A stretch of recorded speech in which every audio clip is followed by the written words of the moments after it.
வைகை ஆறு புனரமைப்பு குறித்து கேட்ட ஆளுநர் அர்லேக்கர், நீதிமன்றத்தில் நிலுவையில் உள்ள வழக்குகள் மற்றும் மதுரை எய்ம்ஸ் குறித்து கேட்பாரா என எம்பி சு வெங்கடேசன் வினா எழுப்பியுள்ளார். கவர்னர் வைகை ஆற்றை தாண்டினோடனே ஆற்றுல ஏன் தண்ணி இல்லை அப்படின்னாரு. எனக்கு அதிர்ச்சியா இருக்கு. ஏன்னா இந்த கோடையில ஜூன்ல ஏற்கனவே இருக்கிற பருவமழை 30% தான் பெஞ்சிருக்கு. போன ஆண்டு இதே மாதம் 72 அடி தண்ணி வைகை அணையில இருந்த தண்ணி இப்ப 32 அடி தான் இருக்கு. 32 இல்ல ஒண்ணு இல்ல. அவர் தண்ணியே சொல்லிட்டு புனரமைப்பு, அதுதான் புனரமைப்பு செய்யலன்னு. இப்ப நீங்க அவரை கடந்து போன இடத்துல உயர் நீதிமன்றம் இருந்துச்சு. இத்தனை வழக்கு ஏன் நடக்காம இருக்கு? வழக்கு நடத்தலாம்னு கேட்கலாமா? இவ்வளவு வழக்குகள் நிலுவையில் இருக்குல்ல நீதிமன்றத்துல.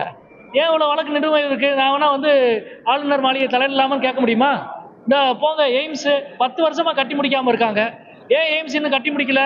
ராஜ்பவன் உடனடியாக நடவடிக்கை இருக்குன்னு சொல்ல வேண்டியதானே?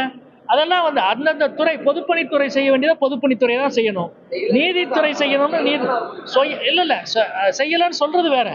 இதை சரிப்படுத்துங்க, அந்த ஆதங்கம் எல்லாருக்குமே இருக்கு. அது பிரச்சனையே கிடையாது. நாங்கள் அதை செய்வோம் என்று ஒரு இணை நிர்வாகத்தை நடத்துகிற முயற்சி இருக்கு. அதை நாம் அனுமதிக்க முடியாது என்பதுதான் நம்முடைய நிலைப்பாடு.